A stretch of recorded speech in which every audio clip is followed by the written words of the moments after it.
Hi Aries, welcome to your quantum reading. This is for Aries Sun, Moon, or Rising. As always, welcome to my cross watchers. Cross watcher, you could be dealing with an Aries. The message could be for you. So feel free to take it however it resonates with you and your situation. Keep in mind that these are general and timeless readings. If you guys are wanting to book a one-on-one, my website information is down below in the description box. Just go ahead and subscribe your oh no, don't subscribe your email there. My site is under construction. So just like, if you actually want to jump over to my Instagram, I've been posting updates over there. This is crazy. I was going to bring this up. Okay. All right. So yeah, if you want to jump over to my Instagram, that is also down below. Just know occasionally I get scammers, and so all the links I have are down below to everything, okay? The only place you can access my services is through my website, which is also linked down below, nothing else. And I will never, ever DM you for personal readings, money, or donations in any way. So if you get anything like that, the description box is your reference point. You can always go check back there, but just report and block if anything happens. This is awesome. Okay. Not too far off from some of Taurus's cards, but you're going to have a completely different message. Okay, so Aries. All right, I was thinking a lot about, like, I was assessing a lot and thinking about the reading. So recently I was thinking about certain patterns that have been popping up that I've been observing, like in just interactions, and I've been seeing this pattern between like Virgo and Aries. I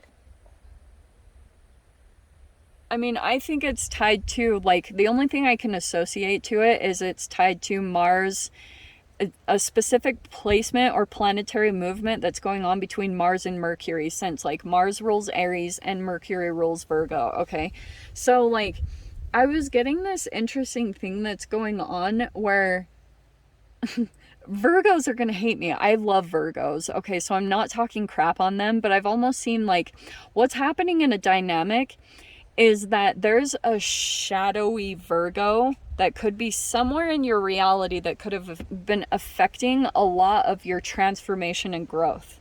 Okay, it could have been like a huge motivating piece in different ways. Like for some of you guys, you're either connected to a Virgo, and the reason that I say this is because, okay, this is why I was saying a Virgo that's in their shadow. So there's a Virgo that is currently in mourning, and I am going to say that this is outside of you because like this is what I was picking up on in the planetary movement. So you could have, okay, I'm going to say this straight up. There could be a Virgo energy that's operating more from some type of shadowy energy. Like this could be a person that, if we're talking about alchemically, they're really acidic.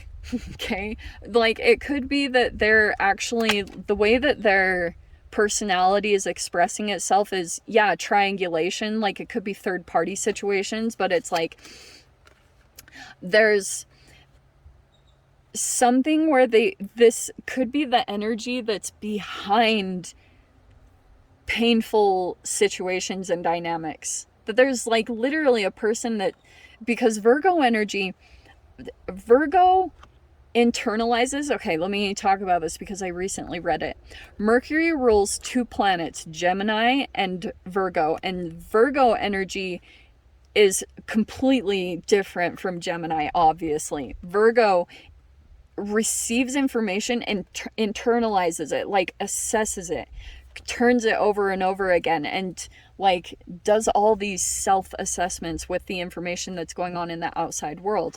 Now, there's an energy that I can see here that was kind of doing that in some way. Like they were taking in a lot of information, and I think caused some type of separation, or like I was saying, a triangulation that's been happening, and it's caused, like, I want to almost say like some pain or disconnection in this thing.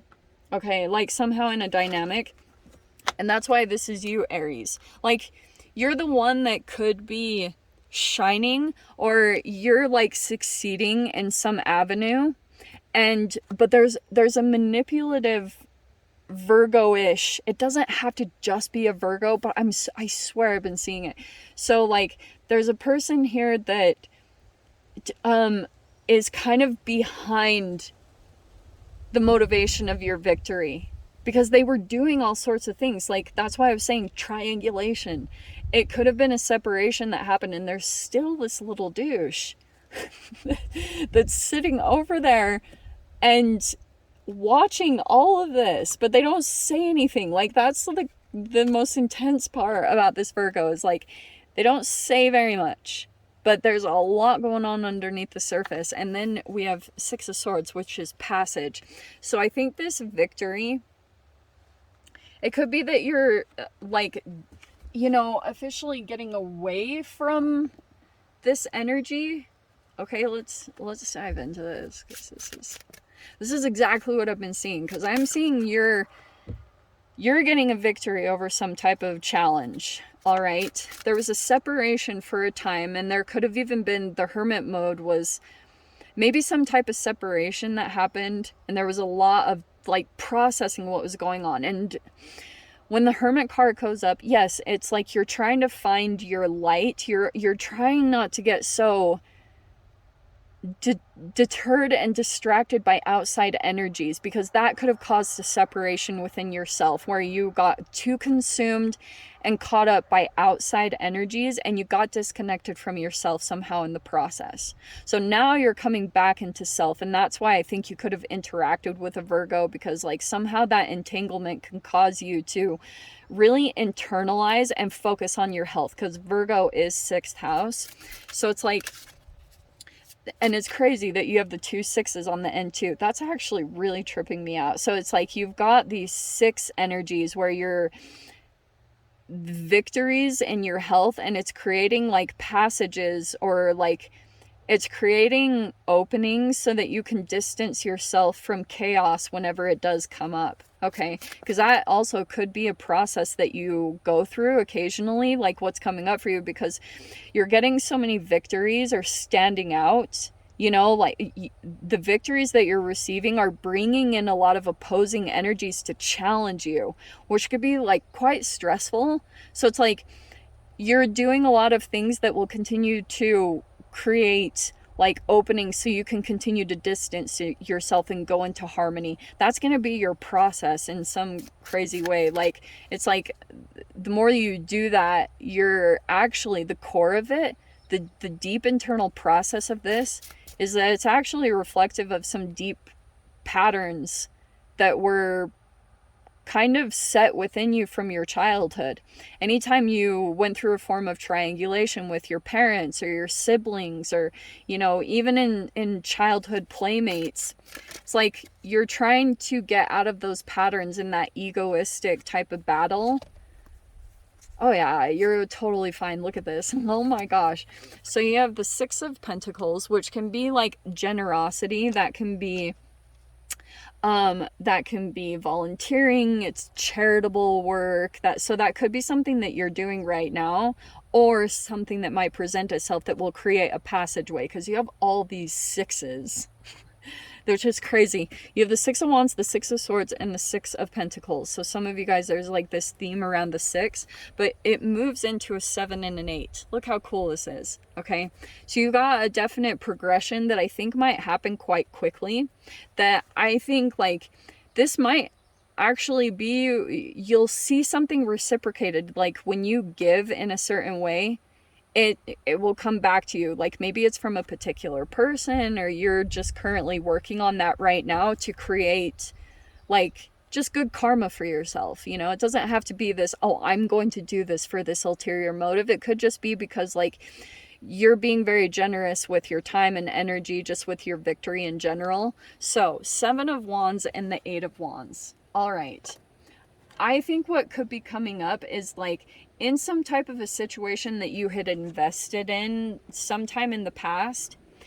It could have been kind of like that there was some conflict that ended up there, and you might have felt kind of on your own standing up for the situation. Like maybe there were some energies that didn't have your back, or you thought you would get support from a certain angle, but you haven't totally gotten that, or someone's support. So I'm seeing that you might feel kind of like on your own, or like nobody understands you. You know, nobody understands what you're going through, and it's like presenting all these opposing energies. There's going to be fast movement from that. Oh my. Holy Wands energy. Okay, so you have the Four of Wands. I think that's some type of celebration, and it's going to be after you move forward. once you get out of this craziness, you're going to have, like, I don't know if this is like a celebration or a party, or like this could be a gathering or a social get together. Some of you guys, this could be a wedding invitation that you receive. I don't know. I've been getting that a lot this week too. But we have, look at this. See, what do I say? Look at this. You have the Four of Pentacles, the Seven of Pentacles, and the King of Pentacles. What did I say about this Virgo energy? Okay, so first off, it's fascinating that you have this counter energy between like generosity and selfish, or like pulling back. Okay, because I'm seeing here that like that kind of, and it could be you, like it could also be the Virgo. I just have to throw it out there. If you guys are dealing with an energy, it could be that this person could be an opportunist. They could be like just have money on their mind. They could be trying to elevate quickly in some type of hierarchical system. So I would be cautious of that. Like, that's why I brought up opportunist just a tiny bit. But here's the other thing too, Aries. Since you've got like an entanglement with some type of Virgo-ish sixth house energy, this, I get that this energy, you keep looking at it because it gives you some form of motivation. I don't know what that is talking about. Maybe like it's even some form of approval, or it's you're in competition for something, like with a Virgo. Like if it's like a position in a company, or if by chance this is love romance. I mean, Four of Wands is union or wedding. It's like whatever 1111 card.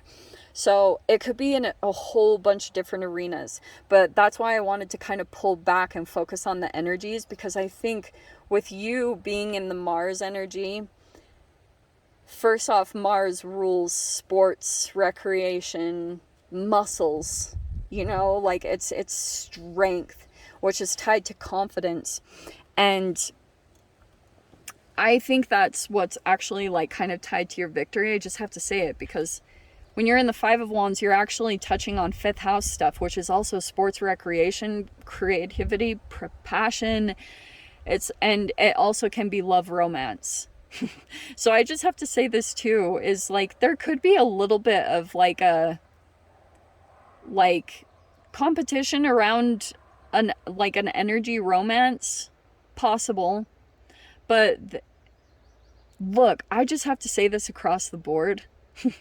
Aries have been getting victories. Like, they've been the ones coming out on top. They've pretty much just been like swooping up all the victories lately. And it doesn't totally surprise me, because Aries is like, that's the warrior. So you're just kind of moving into this very warrior-like energy. And some of you guys, it almost could be very spiritual, your process. Because the Eight of Wands is also a lot of spiritual growth and expansion that could be happening with your transformation at this time. I don't know if this made any sense, but I'm going to dive into the extended. I'll see whatever else wants to come out. If you want to join me over there, feel free. Go down below, click on the Vimeo link. I'll see you over there. But Aries, if this is where we leave things, I'm sending you guys so much love, wishing you all the very best, and I'll see you in your next reading. Take care.